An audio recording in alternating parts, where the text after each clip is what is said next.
Hey everybody, I'm Paste Magazine TV editor Allison Keene. And I'm editor-in-chief Josh Jackson. And this week we're talking about The Witcher, a show we have seriously enjoyed on Netflix. It's an 8-episode show based on the books by the Polish fantasy author Andrzej Sapkowski, and I'm apologizing if I'm saying that incorrectly, and not necessarily based on the uber popular video game series, which includes Witcher 3 Wild Hunt, one of the, I think, arguably greatest RPGs of all time. And you can tell because they don't play the card game. Because they don't play Gwent. They don't play Gwent. They don't play Gwent in the Netflix series, but we enjoy it anyway. Henry Cavill stars as Geralt of Rivia. It is an epic fantasy tale, high fantasy tale, which more so than Game of Thrones. There's magic, there's all kinds of monsters, and it is a wild ride.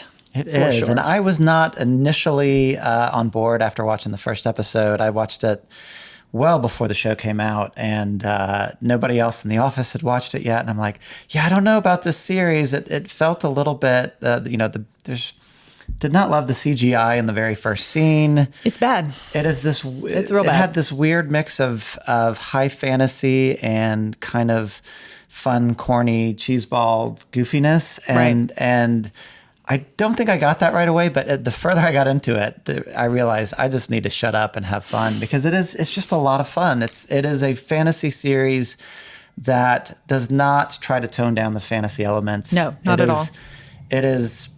It's more Xena than Game of Thrones. And that throws you off because it sets itself up as a very serious, R-rated, violent fantasy series, but it's also sort of campy. Mm-hmm. And those two tones, I think that's what you first said to me about it, actually. Yeah. It felt like there were two showrunners who had very different visions. It felt like they were fighting over what was going to happen. And to me, the camp was always more fun. Like I wanted whoever was doing the camp to win. Like the goofiness of the Toss a Coin to Your Witcher song, which we've been playing different versions of all day and can't get out of our heads. Toss a Coin to Your Witcher. That was the moment when I was watching it when I really was like, what is this show? Because if you look up the lyrics, if you haven't listened to it or you haven't listened to it closely, it's basically a Tenacious D song. And so you're in this sort of medieval-esque fantasy world, and you've got Geralt of Rivia, who's this very, Henry Cavill, by the way, is perfect as Geralt. He really gets both. He does gruff well. Gruff, but there's a weird humor to it.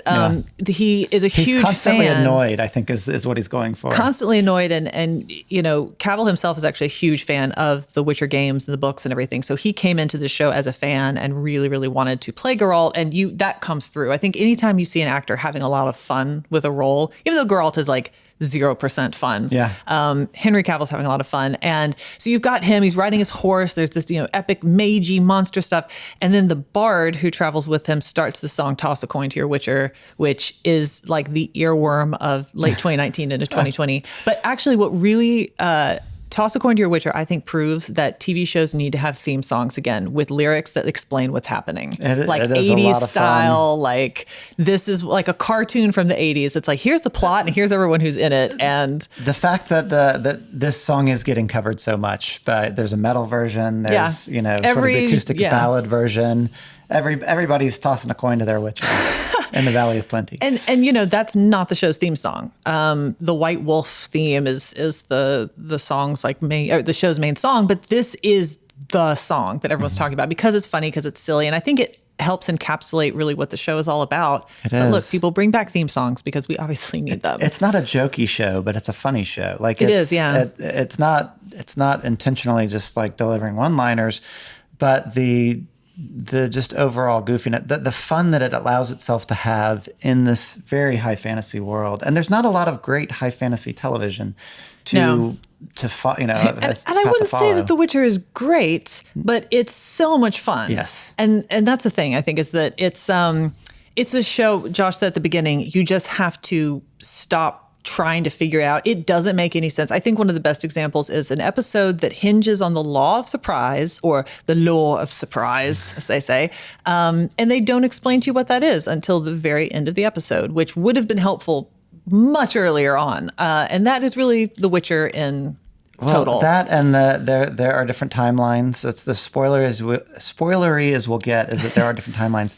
And we only say that because it's, I think, helpful to note. Like it's not like a sudden reveal. Oh, here it is.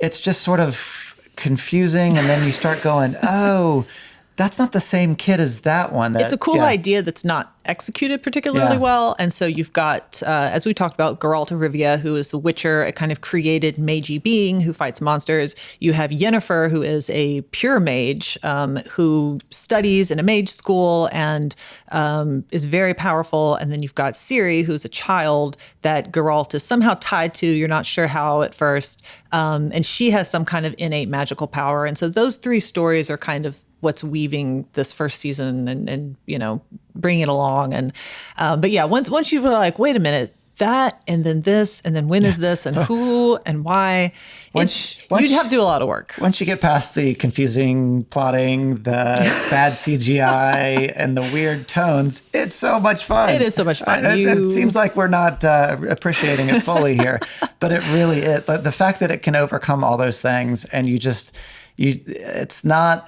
don't want to have your critic's hat on while watching this. You just want to just sort of go along for the ride. Just enjoy it, yeah. And bring it all in. Yeah, take it all in. So who's your favorite character besides Geralt, who is just sort of the core? And also a like sort of, in the games at least, people always say it's just sort of a very boring sort of standard protagonist. But other than Geralt... well, there's some good villains in this that without spoiling anything, because you don't really know who they are at the time. So there's some good villains. Of course, Yennefer is just everything. Anya Chalotra plays Yennefer, and she goes through a major transformation throughout the episodes. And I mean, literally is transformed through the episodes and plays both sides of that extremely well in her connection with Geralt too. But yeah, it's... Do you have a different choice, I'm guessing? I love Yennefer. I really like, I mean, I think the casting is really good, but Jaskier, the bard, toss a coin to your Witcher. This sort of sets up a little bit of the humor, but there's a scene where Jaskier and Geralt are traveling and he's asking Geralt, you know, well, don't you like my singing? And Geralt has this gruff, like, you know, it's like eating a pie and finding there's no filling. And Jaskier is so upset. He just sputters and goes, you need a nap. And that just sums up The Witcher, essentially. Like, it's so silly. It's so silly, but it's also so much fun. It is. And only 8 episodes, so it's not a huge investment for time. And unfortunately, season 2, which has been greenlit, is not arriving until 2021, which is a really... So savor what you have so far. 2020 will be Witcherless.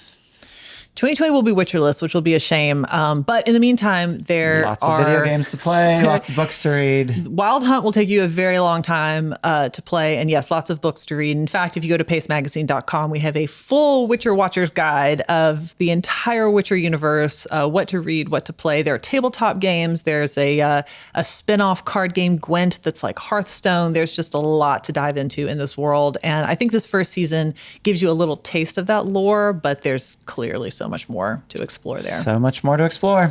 So that's our appreciation of The Witcher. Check it out. Currently available on Netflix.